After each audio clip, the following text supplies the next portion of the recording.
সুনীলের হাতে পায়ে ধরে বলেছিলাম আমাকে ছেড়ে দাও। তখন সুনীল চক্রবর্তী আমাকে বলেছিল, তুমি কি চাও না তোমার স্বামী বেঁচে থাকুক? তুমি যদি চাও তোমার স্বামী বেঁচে থাকুক তাহলে তোমাকে এটা করতেই হবে। স্বামী বাধ্য হয়ে সেদিন রাতের বেলা আমাকে তার বন্ধুর হাতে সঁপে দিয়েছিল। তারপর স্বামীর বন্ধু সারা রাত ধরে আমার সাথে যা করেছিল তা শুনলে আমি গ্যারান্টি দিয়ে বলতে পারি, তোমাদের মাথাটা গরম করে দিবে। আমার নাম কবিতা। প্রত্যেক দিন রাতে আমার স্বামীর বন্ধু আমাদের ঘরের ভিতর ঢুকে আমার স্বামীর চোখের সামনেই অর্ধেক অর্ধেক কথাটা বলার পরে আমার সাথে ঘনিষ্ঠ সম্পর্ক করত। আর আমি কেঁদে যেতাম, কিন্তু কিছু করতে পারতাম না। আমার স্বামী আমাকে অনেক ভালোবাসতো। আমরা দুইজন নিজের সংসারে খুব সুখে ছিলাম। একদিন হঠাৎ করে আমার স্বামীর প্রিয় বন্ধু আমাদের ঘরের ভিতর ঢুকে পড়ল। তারপর আমার স্বামীকে বলল, তোর বউয়ের উপর তো আমার অধিকার আছে, তাই আজ রাতে তোর বউয়ের সঙ্গে আমি থাকব। আমার স্বামী তার বন্ধুর মুখ থেকে এই কথা শোনার পরে যখন আপত্তি জানাল, তখন আমার স্বামীর বন্ধু বলল, মনে আছে তো, অর্ধেক অর্ধেক তো সব কিছু আমার। তারপর আমার স্বামী তার বন্ধুর মুখ থেকে অর্ধেক অর্ধেক কথা শোনার পরে আমাকে তার বন্ধুর হাতে সঁপে দিল এবং রুম থেকে মাথা নিচু করে বাইরে চলে গেল। আমার স্বামী যখন চোখের জল ফেলতে ফেলতে অসহায় হয়ে রুম থেকে বাইরে বের হল, তখন আমি তার বন্ধুর হাতে পায়ে ধরে বললাম, দয়া করে আমার মান সম্মান নষ্ট করবেন না। তুমি এটা পাপ করছো। আমি তোমার বন্ধুর স্ত্রী। আমি তোমার বন্ধুকে মন প্রাণ দিয়ে ভালোবাসি, আমাকে ছেড়ে দাও। কিন্তু ওই শয়তান আমার একটাও শুনেননি। আমি তো এটা বুঝতে পারছিলাম না যে ওই অর্ধেক অর্ধেক কথার মধ্যে এমন কি লুকিয়েছিল, যেটার জন্য আমার স্বামী অনেক অসহায় হয়ে আমাকে তার বন্ধুর হাতে সঁপে দিতে বাধ্য হয়েছিল। এই পৃথিবীতে কোনো স্বামী এটা চাইবে না যে তার স্ত্রীর সঙ্গে অন্য পুরুষ কোনো বাজে আচরণ করুক। আর এদিকে আমার স্বামীর চোখের সামনেই তার বন্ধু আমার সঙ্গে সব কিছু করত। কিন্তু জানি না কেন আমার স্বামী এত লাচার ও অসহায় ছিল, তার বন্ধুর অর্ধেক অর্ধেক কথা শুনে, জানি না এমনকি বাধ্যতা ছিল অর্ধেক অর্ধেক কথার মধ্যে। আসলে বিয়ের পরে আমি শ্বশুরবাড়িতে 3 বছর ছিলাম। 2 বছর পরে আমার স্বামী যখন খুলনায় চাকরি পেল, তখন আমি স্বামীর সঙ্গে খুলনায় চলে এসেছিলাম। চাকরি পাওয়ার 5 থেকে 6 বছর পরে আমার স্বামী নিজের জমানো টাকা থেকে একটা ছোট্ট বাড়ি কিনেছিল। তার আগে স্বামীর সঙ্গে আমি একটা ভাড়ার বাড়িতে থাকতাম। স্বামী যখন খুলনায় চাকরি পেয়েছিল, তখন আমি স্বামীর সঙ্গে শহরে চলে এসেছিলাম। আমার স্বামীর নাম রাজেশ। স্বামী আমাকে ভালোবেসে বিয়ে করেছিল। আসলে সে আমাকে বেশ কয়েকবার দেখেছিল। আমার বাড়ি থেকে রাজেশের বাড়ির দূরত্ব মাত্র 30 মিনিটের। বিয়ের পরে রাজেশ বলেছিল আমাদের বিয়ের 1 বছর আগে থেকে সে নাকি আমার উপরে লক্ষ্য রেখেছিল। তারপর সে নিজে আমার বাবার বাড়িতে এসে বাবার কাছে তার সঙ্গে আমার বিয়ের প্রস্তাব রেখেছিল। বাবা রাজেশের সঙ্গে আমার বিয়ে পাকা করেছিল। কারণ গ্রামে রাজেশের খুব ভালো নাম ছিল, কারণ সে পড়াশোনায় খুব ভালো ছিল এবং গ্রামের সবাই জানত রাজেশ একদিন না একদিন অবশ্যই একটা ভালো জায়গায় চাকরি পাবে। রাজেশ যেহেতু শিক্ষিত ছিল এবং সে চাকরি পাবে, এটা ভেবে আমার বাবা রাজেশের সঙ্গে আমার বিয়ে দিয়েছিল। এবং গ্রামে রাজেশের বাবার অনেক জমি জায়গাও ছিল। বাবা ভেবেছিল রাজেশের ঘরে আমি অনেক সুখে থাকব। কিন্তু আমার কপালে যে এত কষ্ট লেখা ছিল, সেটা আমি ও আমার পরিবারের লোক কেউ স্বপ্নেও ভাবতে পারেননি। বাবা মা যখন তার ছেলে মেয়ে কোনো একটা সম্বন্ধ খুঁজে বের করে বিয়ে পাকা করে, তখন তারা এটা ভেবেই বিয়ে দেয় যে আমার ছেলে বা মেয়ে খুব সুখে থাকবে। কিন্তু কার কপালে কি লেখা আছে এটা তো কেউ বলতে পারবে না। বিয়ের পরে আমি কিন্তু খুব সুখে ছিলাম। আমার স্বামী আমাকে ভীষণ ভালোবাসতো, কারণ এমনিতেই সে আমাকে আগে থেকে পছন্দ করত। কিন্তু আমি তাকে চিনতাম না। বিয়ের পরে স্বামী আমাকে বলেছিল সে নাকি আমাদের বিয়ের আগে থেকেই আমাকে ভালোবাসত, কিন্তু সামনে থেকে কোনোদিন কিছু বলার সাহস পায়নি। তাই সে সরাসরি আমার বিয়ের ব্যাপারে বাবার সঙ্গে কথা বলেছিল। বাসর রাতে আমাকে উপহার হিসেবে সোনার চেন দিয়েছিল এবং বলেছিল একটু একটু করে টাকা জমিয়ে নাকি সে সোনার চেনটা আমার জন্য তৈরি করেছে। কারণ আমাদের বিয়ের আগে রাজেশ বেকার ছিল। সে তখন তার দাদার দোকানে থেকে তার দাদার কাজে সাহায্য করত এবং তার দাদা হাতখরচ হিসেবে প্রত্যেক মাসে রাজেশকে কিছু টাকা দিয়ে দিত। সে ওই টাকা থেকে কিছু টাকা জমিয়ে আমার জন্য এই সোনার চেন বানিয়েছিল। তারপর বিয়ের পরে রাজেশ যখন চাকরি পেল, তখন রাজেশের সঙ্গে আমিও শহরে চলে এসেছিলাম। কারণ বোর্ডের এটা অনেক দিনের স্বপ্ন ছিল যে নিজের টাকা দিয়ে বাড়ি কিনবে। আমাদের নিজস্ব বাড়ি আসার পরে মনে হয়েছিল জীবনের সব সুখ এবং আনন্দ আমি পেয়ে গেছি। মাঝে মধ্যে আমার বাবা মা আমাদের সঙ্গে দেখা করতে আসতো। আমার বাবা তো এটা ভেবে খুশি ছিল যে আমার বিয়ে রাজেশের সঙ্গে দিয়ে একদম ঠিক করেছে, যার জন্য আজ আমি এত সুখে আছি। কিন্তু আমার জীবনে খারাপ অধ্যায় তো সেই দিনই শুরু হয়ে গেছিল। যেদিন আমার স্বামীর বন্ধু হঠাৎ করে আমাদের বাড়িতে ঢুকে পড়েছিল, সেদিন আমি রাজেশ পছন্দের তরি তরকারি রান্না করেছিলাম। সেদিন দুপুরবেলা আমি ওর স্বামী দুজনে একসঙ্গে বসে খাবার খাচ্ছিলাম এবং আমরা খুবই খুশি ছিলাম। তখন হঠাৎ করে আমাদের বাড়ির বেল বেজে উঠল। রাজেশ তখন আমার মুখের দিকে চেয়ে বলল, এই দুপুরবেলা আমাদের বাড়ি থেকে এসেছে। সেদিন রাজেশের ছুটির দিন ছিল। সেদিন সারাদিন স্বামী আমার সঙ্গেই ছিল। আসলে ছুটির দিনে স্বামী আমার অনেক কাজে সাহায্য করে দিত। তারপর বাড়ির বেল বাজার পরে আমি যখন দরজা খুলতে গেলাম, তখন তাকে চিনতে না পেরে যখন স্বামীকে ডাক দিলাম, তখন স্বামী এসে তাকে দেখামাত্র এত বেশি ঘাবড়ে গেল যে তার মুখ দিয়ে কথা বের হচ্ছিল না। কিছুক্ষণ পরে দরজার ওপারে দাঁড়িয়ে থাকা ছেলেটি যখন আমার স্বামীর দিকে মুচকি হেসে বলল, কি ব্যাপার বন্ধু, আমাকে দেখে তুমি অনেক বেশি ভয় পেয়ে গেলে, আমাকে বাড়ির ভিতরে ডাকবে না? এইভাবে দরজার সামনে দাঁড়িয়ে দাঁড়িয়ে আমার দিকে তাকিয়ে কি লাভ? তোমার বাড়ি মানেই তো আমার বাড়ি, তাই আমাকে বাড়ির ভিতরে আসতে দাও। ওই কথাটা বলা মাত্রই ছেলেটি আমাদের অনুমতি ছাড়াই বাড়ির ভিতরে প্রবেশ করল। আমি তখন স্বামীর মুখের দিকে হা করে আশ্চর্য হয়ে তাকিয়েছিলাম, কারণ আলগা মানুষ কিভাবে আমার স্বামীর চোখের সামনেই আমাদের বাড়িতে প্রবেশ করতে পারে। আমি তখন রেগে গিয়ে স্বামীকে বললাম, এই ছেলেটা কে, আর তার সাহস কি করে হলো আমাদের বাড়ির ভেতরে এভাবে প্রবেশ করার? তুমি তাকে কিছু বললে না কেন? রাজেশ বলল, এটা আমার ছোটবেলার বন্ধু, এর নাম হচ্ছে সুনীল চক্রবর্তী। ছেলেটি বাড়ির ভিতরে ঢুকে আমাদের কোনো কিছু না বলেই একটা ঘরের মধ্যে নিজের জিনিসপাতি ভরে দিয়ে স্বামীকে বলল, আমার প্রিয় বন্ধু, আজকে থেকে এই রুমটা হচ্ছে আমার। আমার স্বামীর বন্ধুর অসভ্যতা দেখে আমি স্বামীকে বললাম, তোমার বন্ধুকে এত বেশি আশকারা দিচ্ছে কেন? আমার বন্ধু তো এমন ব্যবহার করছে মনে হচ্ছে যেন এই বাড়িটা তোমার নয়, তোমার বন্ধু। আর তুমি এইভাবে তাকে কিছু না বলে চুপচাপ ভূতের মতো দাঁড়িয়ে আছো কেন বলো? তখন সে বলল, তুমি চিন্তা করো না, ও কিছুদিন পরেই আমার এখান থেকে চলে যাবে। আমার বন্ধুর একটু অভ্যেস আছে আমার সব জিনিসের উপরে দখল আন্দাজি করা। সে ছোটবেলা থেকেই আমার প্রত্যেকটা জিনিসের উপরে নিজের অধিকার দেখাত। আসলে ছোটবেলা থেকে আমি তাকে নিজের ভাইয়ের মতো ভালোবাসতাম, কারণ আমার মতো তারও বাবা মা অনেক আগেই মারা গেছিল। তাই আমি তাকে নিজের ভাইয়ের মতোই অনেক ভালোবাসতাম। স্বামীর বন্ধুর ব্যবহার দেখে আমাদের তো দুপুরের খাবার দাবার উঠে গিয়েছিল। তারপর আমার স্বামীর বন্ধু ঘরের ভেতরে নিজের জিনিসপাতি রাখার পরে আমাদের কিছু না বলে আমার স্বামীর চেয়ারে বসে স্বামীর প্লেটের খাবারটা নিয়ে খেতে শুরু করে দিল। আমি তখন রাগে স্বামীর বন্ধুকে বললাম, এই প্লেটটা তো আমার স্বামীর, তোমাকে আমি অন্য প্লেটে খাবার দিচ্ছি। আমার স্বামীর বন্ধু বলল, না না, প্লেট আলাদা করার কোনো দরকার নেই, আমরা সবকিছু অর্ধেক অর্ধেক ভাগ করে নেব, তাই এই প্লেটের খাবারটাও আমরা অর্ধেক অর্ধেক খেয়ে নিতে পারবো। এই কথাটা বলে সে আমার স্বামীর ভাগের খাবারটা খেয়ে চলে গেল। আমি তো হা করে আশ্চর্য হয়ে স্বামীর মুখের দিকে তাকিয়েছিলাম, কারণ এত অসভ্যতা করতে আমার জীবনে আমি কাউকে দেখিনি। জানি না আমার স্বামী কি কারণে তার বন্ধুকে এত বেশি আশকারা দিচ্ছিল। প্রথমে তো মনে হয়েছিল আমার স্বামী তার বন্ধুকে আশকারা দিচ্ছে, কিন্তু যত দিন যাচ্ছিল আমি বুঝতে পারছিলাম আমার স্বামী তার বন্ধুকে আশকারা নয়, সে তোলাচার ও অসহায় হয়ে তার বন্ধুর সব কথা বাধ্য হয়ে মানছিল। যখন তার বন্ধু আমাদের বাড়িতে এসেছিল, তখন থেকেই তার বন্ধুর তাকানোর অঙ্গিভঙ্গি দেখে আমার ভীষণ খারাপ লাগত।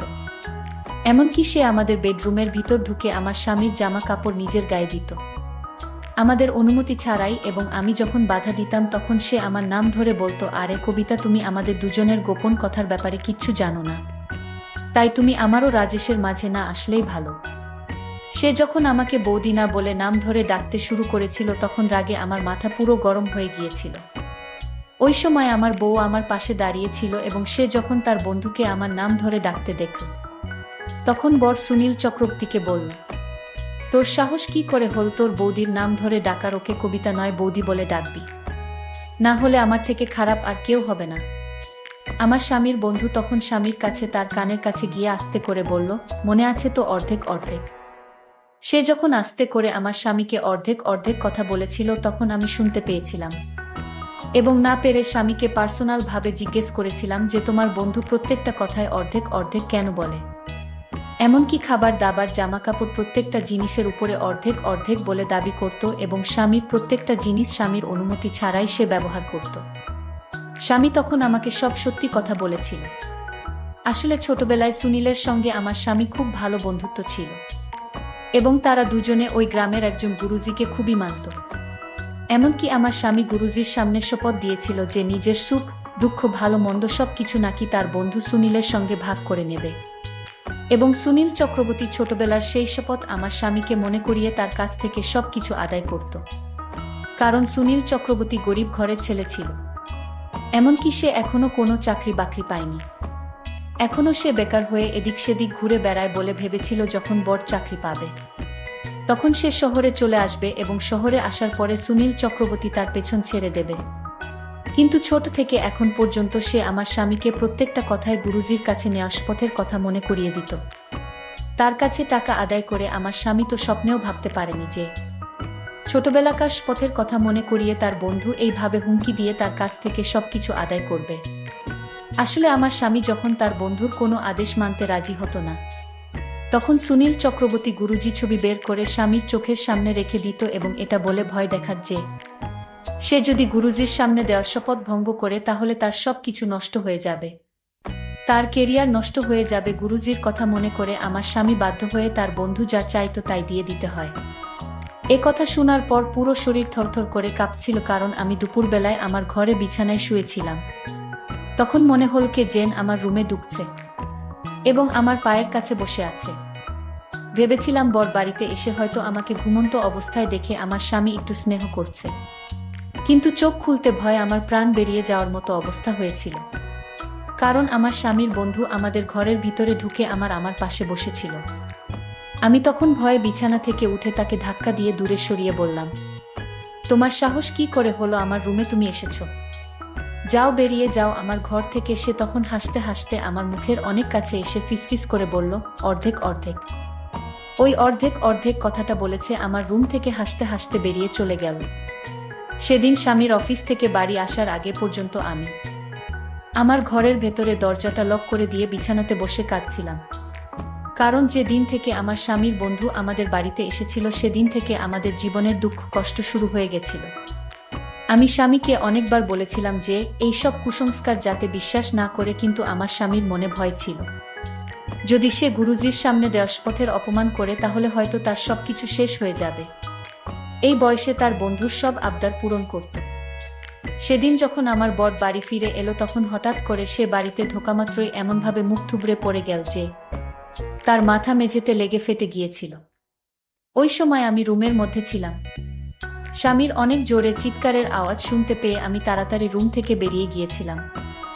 ওই সময় সুনীল চক্রবর্তী নিজের রুম থেকে বেরিয়ে এসে আমার স্বামীকে দেখে বলল, এ কি সর্বনাশ হয়ে গেছে, রাজেশকে তো তাড়াতাড়ি ডাক্তারের কাছে নিয়ে যেতে হবে।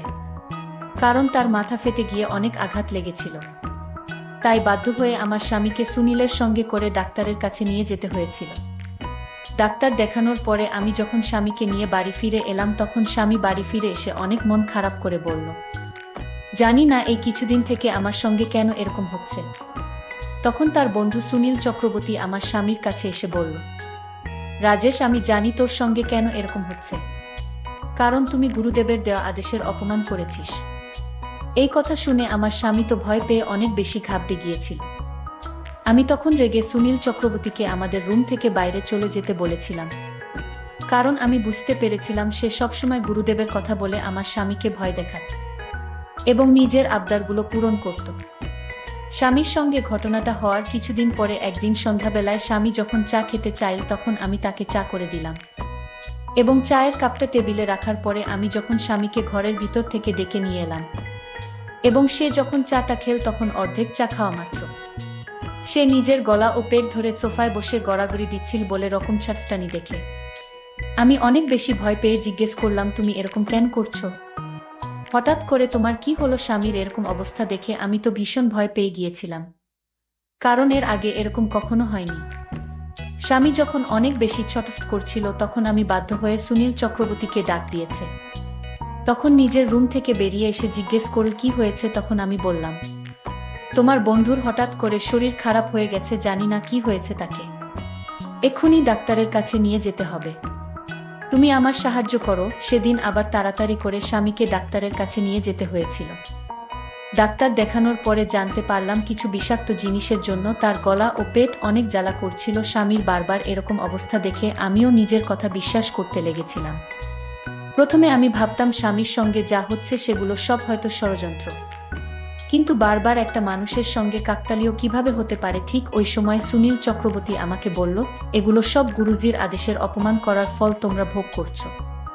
যতদিন গুরুদের কাছে নেওয়া শপথের পালন করবে না ততদিন তোমাদের জীবনে এরকম দুর্ঘটনা ঘটবে। সুনীলের কথা শোনার পরে আমার স্বামী বলছিল, তাহলে আমাকে কি করতে হবে? কারণ আমি আর এইভাবে ভয়ে ভয়ে বাঁচতে পারবো না। আমার কবিতার সুখের সংসারে শান্তি ফিরিয়ে আনার জন্য যা করতে হয় আমি করব। তখন সুনীল চক্রবর্তী মুচকি হেসে বলল, একটাই উপায় আছে, সেটা হচ্ছে অর্ধেক অর্ধেক। তুই যে শপথ গুরুজির কাছে নিয়েছিল সেটা পালন করতে হবে। তবে তুই এই শান্তি ফিরে পাবে তার সুস্থ হওয়ার পরে। আমার স্বামী তার সম্পত্তি, বাড়িঘর সব কিছু তার বন্ধু ও নিজের নামে অর্ধেক অর্ধেক করেছিল। এদিকে আমি স্বামীকে এই কথাটা বলিনি যে তার বন্ধু প্রত্যেক দিন আমার ঘরে এসে আমার সঙ্গে নোংরামি করার চেষ্টা করে। কারণ আমি যখন প্রথমে আমার স্বামীকে সুনীলের ব্যাপারে বলেছিলাম যে তার বন্ধু মোটেই ভালো মানুষ নয়, সে আমার উপরে নোংরা নজর দিয়েছে, কিন্তু তখন আমার স্বামী আমার কথার অত গুরুত্ব দিইনি। কারণ আমার স্বামী নিজেও ভাবতে পারেননি যে তার বন্ধু আমার সঙ্গে এত খারাপ আচরণ করতে পারে। সেই সময় যদি আমার স্বামী নিজের মনে একটু সাহস করে সুনীল চক্রবর্তীকে ঘর থেকে বের করে দিত, তাহলে আমাদের আজ এত খারাপ অবস্থা হতো না। কিন্তু আমার স্বামী গুরুজির উপর এত বেশি অন্ধ বিশ্বাস করেছিল যে সে ভয় পেয়ে নিজের সব কিছু ত্যাগ করতে রাজি হয়ে গেছিল। আমার বোনের উপর দিয়ে ওই সময় অনেক বেশি দুর্যোগ যাচ্ছিল। ওই জন্য আমি আর সাহস করে এটা বলতে পারি যে সুনীল চক্রবর্তী যখন সুযোগ পায় আমার ঘরে এসে আমার সঙ্গে নোংরামি করার চেষ্টা করে। কারণ এইসব শোনার পরে আমার স্বামী হয়তো আরো বেশি ভেঙে পড়ত। কিন্তু আমার স্বামী যখন তার সব সম্পত্তি ও বাড়িঘর সুনীলের নামে অর্ধেক করে দিয়েছিল, তারপরে কিন্তু সুনীল চক্রবর্তী সুযোগ পেলে আমার ঘরের ভিতরে এসে কখনো বা আমার শাড়ির আসল নিয়ে টানাটানি করত। এরকম খারাপ আচরণ দেখে আমি তাকে জোরে একটা থাপ্পড় মেরেছিলাম। সে তখন আমাকে বলেছিল, অর্ধেক অর্ধেক মনে আছে তো? নইলে তোমার স্বামীর মৃত্যু নিশ্চিত, এটা আমি তোমাকে লিখে দিতে পারি। আর এটা আমার কথা নয়, এটা হচ্ছে গুরুজির কথা। সুনীলের মুখ থেকে স্বামীর মৃত্যুর কথা শুনে আমার ভয় হৃদস্পন্দন বেড়ে গিয়েছিল। বুঝতে পারছিলাম না কিভাবে এই শয়তানের হাত থেকে নিজেকে ও নিজের স্বামীকে বাঁচাবো। কারণ সুনীল চক্রবর্তী তো আমার স্বামীর সব সম্পত্তি অর্ধেক দিয়েছিল। শুধু আমিই বাকি ছিলাম সুনীল চক্রবর্তীকে সবকিছু অর্ধেক দিয়ে দেওয়ার পরেও আমার স্বামীর উপর থেকে দুর্যোগ কাটেনি। তারপরেও আমার স্বামীর সঙ্গে কিছু না কিছু দুর্ঘটনা ঘটে। তখন আমার স্বামী সুনীল চক্রবর্তীকে বলল, আমি তো গুরুজির আদেশ মতো তোকে আমার সবকিছু অর্ধেক দিয়ে দিয়েছি, তারপরেও কেন আমার ক্ষতি হচ্ছে? সুনীল চক্রবর্তী তখন আমার দিকে তাকিয়ে বলল, বন্ধু, তুই এখনো সবকিছু ভাগ করিসনি। সবকিছু অর্ধেক মানে হচ্ছে সবকিছু, কিন্তু তোর বউকে তো এখনো ভাগ করিসনি। তোর বউকেও ভাগ করে আমাকে অর্ধেক দিতে হবে, তবে তোর উপর থেকে দুর্যোগ কাটবে। আমি তখন সুনীলের হাতে পায়ে ধরে বলেছিলাম, আমার সাথে এমনটা করো না। তখন সুনীল চক্রবর্তী আমাকে বলেছিল, তুমি কি চাও না তোমার স্বামী বেঁচে থাকুক? তুমি যদি চাও তোমার স্বামী বেঁচে থাকে তাহলে তোমাকে এটা করতেই হবে। স্বামী বাধ্য হয়ে সেদিন রাতের বেলা আমাকে তার বন্ধুর হাতে সঁপে দিয়েছিল, কিন্তু এই রাতে সে আমার মান সম্মান কেড়ে নিয়েছিল। পরদিন সুনীল তার বুকে ফোন করে বলল, আমি রাজেশের সব অর্ধেক পেয়ে গেছি। তার সম্পত্তির দলিল অর্ধেক আমার নামে দিয়েছে। জানো বউ, এগুলো আমার সব ষড়যন্ত্র। আসলে এখানে গুরুজির কোনো হাত নেই। এই কথা আমার স্বামী শুনে ফেল। তারপর সুনীলকে ইচ্ছামতো পিটালো, তুই আমার সব কেড়ে নিয়েছিস। তুই আমার বন্ধু হয়ে শত্রুর মতো আচরণ করেছিস। আমি আজ তোকে মেরে ফেলব। সুনীল তখন আমার স্বামীর পা ধরে ক্ষমা চাইল, কিন্তু আমরা তাকে ক্ষমা করলাম না। ওই শয়তানকে আমরা পুলিশে ধরিয়ে দিলাম। বন্ধুরা, তোমাদের জন্য খুব কষ্ট করে গল্প তৈরি করি। যদি আমার গল্পগুলো তোমাদের ভালো লাগে তাহলে ভিডিওতে একটি লাইক করে দিও। আর এরকম মজার মজার গল্প পেতে আমাদের চ্যানেলটি সাবস্ক্রাইব করে পাশে থাকবেন। ধন্যবাদ।